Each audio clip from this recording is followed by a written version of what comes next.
Good morning student. कल हम कर रहे थे land revenue system under Mughal empire. आज हम उसी को कंटिन्यू करेंगे। नेक्स्ट हमारा पॉइंट है पट्टा और कबूलियत। कौन सा पॉइंट है? पट्टा और कबूलियत। वेरी इंपॉर्टेंट, ये मोस्टली 2 नंबर में क्वेश्चन आ जाता है। वेरी इंपॉर्टेंट, आपका शॉर्ट क्वेश्चन ये बनेगा। तो उस समय क्या हुआ था बच्चों के जो भूमि कर एकत्रित करने के लिए अकबर ने पट्टा और कबूलियत नामक 2 पत्र तैयार किए थे, ताकि किसान और कर्मचारियों के बीच कोई गड़बड़ी ना पैदा हो, कर्मचारी किसानों से कोई रिश्वत ना ले सके। क्लियर? तो कौन से पत्र नियुक्त किए थे? पट्टा और कबूलियत। जो पट्टा होता था वो किसान के पास रहता था और जो कबूलियत नामक पत्र होता था वो सरकार के पास होता था। 2 पत्र होते थे। पट्टा में क्या होता था कि जब सरकारी कर्मचारी आते थे तो वो किसान को एक पत्र देते थे जिसको हम बोलते हैं पट्टा, जिसमें उसका लिखा होता था कि उसकी भूमि इतनी है, इतनी एकड़ उसकी भूमि की पैमाइश लिखी होती थी। इसके अलावा उसकी भूमि का वर्गीकरण कि वो पोलाज है, प्रोती है, चच्चर है, बंजर है, उत्तम है, माध्यम है, निम्न है, उसका वर्गीकरण किया होता था। फिर उसने भूमि की पैमाइश और वर्गीकरण के अकॉर्डिंग कितना उसने टैक्स देना है सरकार को, इसके बारे में लिखा होता था। वो कौन देता था? सरकारी कर्मचारी पट्टा किसान को दे देते थे। जब किसान इन शर्तों को पढ़ लेता था, इस पट्टा को पढ़ लेता था, तो वो एक पत्र पर सिग्नेचर करता था। वो सिग्नेचर होते थे कबूलियत पर, कि उसने मान लो कि किसान ने सरकार के इस पत्र पर साइन कर दिए कि मेरे को ये कबूल है। कबूलियत मतलब कबूल है, मेरे को मंजूर है, वो साइन कर देता था और वो सरकारी कर्मचारी किसको दे देते थे? सरकार को दे देते थे। सरकार के पास ये रहता था। और ये पट्टा और कबूलियत क्यों लागू किया था? ताकि किसान और जो सरकारी कर्मचारी है उनके बीच किसी भी तरह की कोई रिश्वत ना हो सके। क्लियर? उसके बाद नेक्स्ट पॉइंट आता है कर का नकदी में परिवर्तन। तो जो मुगल शासक थे जैसे कि अकबर थे, उनका कहना था कि जो सरकार थी वो नकदी में कर लेना अधिक पसंद करती थी, इसलिए उन्होंने कर को नकदी में परिवर्तित करने के लिए दस्तूर प्रणाली लागू की थी। पहले भी मैंने आपको समझा चुकी हूँ कि उन्होंने क्या किया, पूरे साम्राज्य को अनेका दस्तूरों में बांट दिया था। लगभग उन्होंने मतलब दस्तूर मतलब जोन मतलब इलाके दस्तूरों में बांट दिया। कहा जाता है कि उन्होंने 95 दस्तूर सूचियां बनाई थी और प्रत्येक दस्तूर में उन्होंने फसलों के पिछले 10 सालों के भाव का औसत या एवरेज निकालकर अगले वर्ष की फसल का भूमि कर निश्चित किया होता था। क्लियर? ये था कर को नकदी में परिवर्तन करना या दस्तूर प्रणाली। उसके बाद है भूमि कर को इकट्ठा करना, कि जो भूमि कर है किस तरह इकट्ठा किया जाता था। तो जो सरकार थी वो साल में 2 बार, कितनी बार? 2 बार भूमि कर इकट्ठा करती थी। और जो भूमि कर इकट्ठा करने वाले कर्मचारी थे, ये भी आपका शॉर्ट क्वेश्चन बनेगा, कौन थे? आमिल, कानूनगो, पटवारी और मुकद्दम। ये 4 अधिकारी क्या करते थे? भूमि कर इकट्ठा करते थे। ये थी हमारी जब्ती प्रणाली, जिसमें हमने किया कि भूमि की पैमाइश कैसे की जाती है, भूमि का वर्गीकरण कैसे किया जाता है, फिर उपवर्गीकरण कैसे होता है, फिर भूमि कर कैसे निश्चित करते हैं, फिर उसके बाद पट्टा और कबूलियत क्या है, फिर कर कैसे लेते हैं, दस्तूर प्रणाली कैसे है और कौन से अधिकारी कर इकट्ठा करते हैं। नेक्स्ट हम करते हैं नस्क प्रणाली। कौन सी प्रणाली है?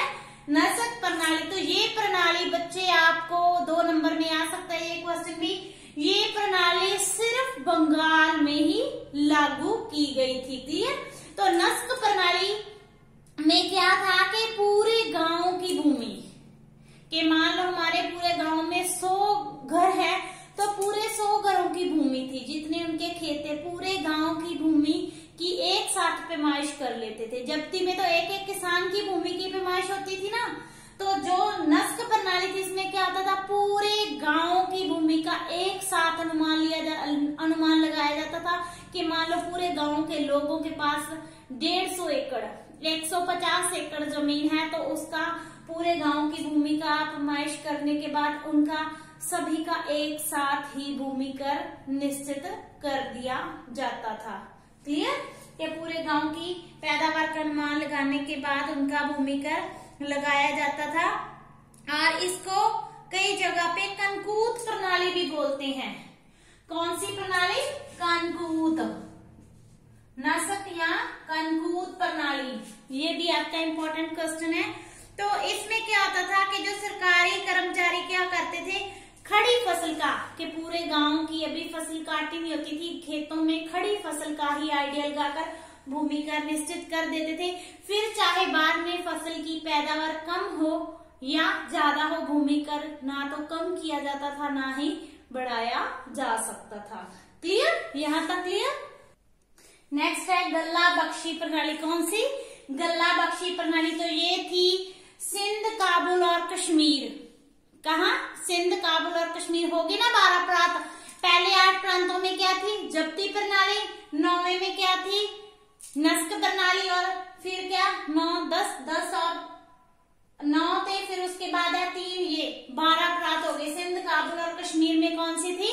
गल्ला बख्शी। और इसको एक प्रणाली और भी बोलते हैं, इसका एक नाम और भी बटाई प्रबंध। ये भी आपका शॉर्ट क्वेश्चन कि गल्ला बख्शी का दूसरा नाम क्या होता था? बटाई प्रणाली कहते थे।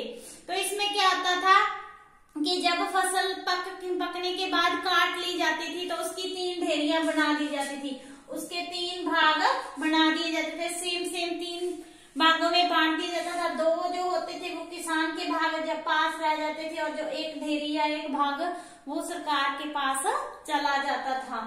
क्लियर? और उसके बाद नेक्स्ट पॉइंट है किसानों की सुविधा। के अकबर ने या मुगल शासकों ने क्या सोचा था कि उनको पता था कि जो सुखी और संतुष्ट किसान ही उनकी पैदावार में बढ़ावा कर सकते हैं, जो राज्य की दशा को सुधारने में सहायता कर सकते हैं। इसलिए उनकी सुख और सुविधा को विशेष ध्यान रखा गया था। कहा जाता है कि कृषि की उन्नति के लिए किसानों को बहुत सी सुख सुविधाएं दी गई थी, उनको तकावी ऋण भी प्रदान किए गए थे। इसके अलावा अकाल, बाढ़, सूखे के समय उनके कर में कटौती भी की जाती थी, जहाँ कर को माफ भी कर दिया जाता था। इसके अलावा जो मुगल शासक थे उन्होंने अपनी सेनाओं को जब किसानों के खेतों से गुजरना पड़ता था तो किसानों को उसकी जो फसल खराब हो जाती थी उसका मुआवजा भी दिया जाता था। इसके साथ साथ कहा जाता है कि उन्होंने सरकारी कर्मचारियों को ये आदेश दिया था कि वो कर इकट्ठा करते समय किसी भी किसान को तंग ना करे। तो इस तरह किसानों की सुख सुविधा के लिए विशेष ध्यान रखा गया था। क्लियर? उसके बाद है आलोचना कि बहुत से इतिहासकार हैं जो अकबर की या मुगलों की इस प्रणाली की आलोचना करते हैं। जैसे कि डॉक्टर स्मिथ ने अकबर की जो भूमि कर प्रबंध है उसकी आलोचना की। उसने कहा है कि इस प्रबंध में किसानों को कोई सहायता नहीं मिलती थी, वो बहुत मुश्किल से कर देते थे। इस तरह उसने कहा है कि वो उनका जो अपना निर्वाह बहुत मुश्किल से होता है। परंतु जो ज्यादातर इतिहासकार है वो स्मिथ की इस बात से सहमत नहीं है। जैसे कि आईन अकबरी और मोरलैंड, इनका कहना है कि अकबर ने किसानों को विशेष सुविधाएं दी थी। उन्होंने तो कौन सी प्रणाली लागू की थी? दस्तूर या आईन दहशाला प्रणाली लागू की थी, जिसमें पिछले 10 सालों की उपज का औसत निकालकर जो किसानों का भूमि कर तय किया जाता था। इसलिए इन्होंने अकबर के भूमि कर की प्रशंसा की है, क्योंकि अकबर ने अकाल, सूखे, बाढ़ के समय किसानों को लगान को या तो पूरी तरह माफ किया जाता था या कम किया जाता था। इसके अलावा उनको तकावी ऋण भी दिए जाते थे। तो हम कह सकते हैं कि एंड में कि जो अकबर का जो भूमि कर प्रबंध था उसमें कमी हो सकती है, परंतु उनका जो ये एक सराहनीय कार्य था, प्रशंसा योग कार्य था भूमि कर प्रबंध। उसके बाद है आय के साधन के भूमि कर के अलावा जो मुगल शासक थे उनको किन किन चीजों से आमदन होती थी? तो उनकी आमदन के साधन थे जैसे कि चुंगी कर, इसके अलावा जंगलों और तथों खानों पर लगाए गए कर, इसके अलावा जुर्माने जो अपराधियों पर लगाए जाते थे, इसी तरह उनको जो भेंटा आती थी, उपहार आते थे, ये उनकी आय के मुख्य साधन हो जाते थे। इसी तरह अगर किसी मनसबदार की मृत्यु हो जाती थी तो उसकी जो जायदाद जमीन जहाँ उसका मनसब होता था उस पर भी सरकार का अधिकार हो जाता था। क्लियर? उसके बाद है सरकारी खर्च, ये तो थे आमदन।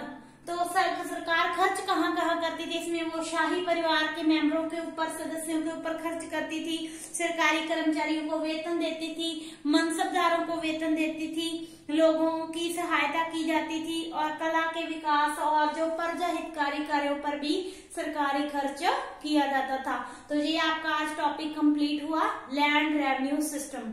कल हम नेक्स्ट टॉपिक करेंगे। Thank you so much.